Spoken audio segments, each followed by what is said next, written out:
I also want to make mention this morning of a news story that, of course, all the woke media and News Hub, before it goes down the Googler, all the woke media will be all over. Another school strike for climate. And they plan the biggest strike ever over the government's, what do they call it? The government's butchering of stuff. Of the climate or the environment. Now, these are, of course, promoted, these climate strikes, as non-political. But when you go back and look at the young fascists who have organised them over the years, they or their parents are all aligned with the Green Party and the Labour Party. It's basically the mass indoctrination and brainwashing of kids by the left, who, as the last election showed, are finding it difficult to get grown-up adults with functional brains to give them a majority.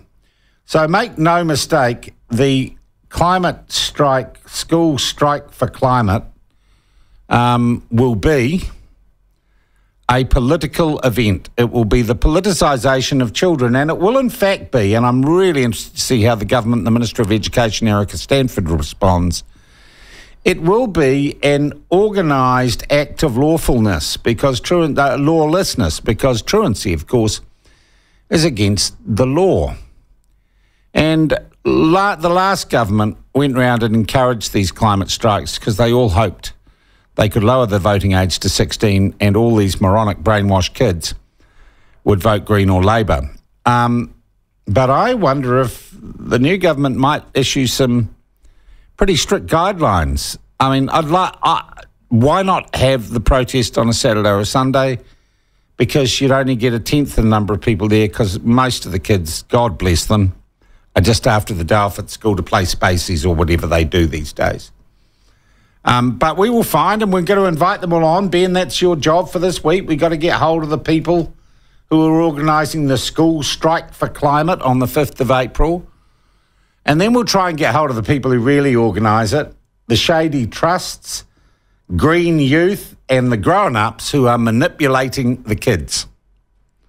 The grown-ups who are manipulating the kids, that's who we have to find out. And I say to you, and look, the truth is that a minority of kids whipped into a frenzy by their lefty teachers, a minority of kids will take part in this, but the legacy news media, which is in its dying days, will, of course, make it seem like it's a revolution and there must be a new election because the people they liked didn't get into government. So we will keep an eye on that. The game is afoot. The old climate change school strike game is afoot. And, gosh, I look at them. Who was it? Sophie Harford was one of them. And she had selfies on her Facebook page of her fawning over Jacinda Ardern. And you scratch every one of these so-called leaders and you'll find they are being manipulated by a handler somewhere higher up in the socialist network in New Zealand. And all the usual suspects will turn out and say it's a good thing. And, of course, all it is robbing kids of a day of education, which, my God, they need, don't they? Particularly the ones that have been marching. They're the ones who need the education most.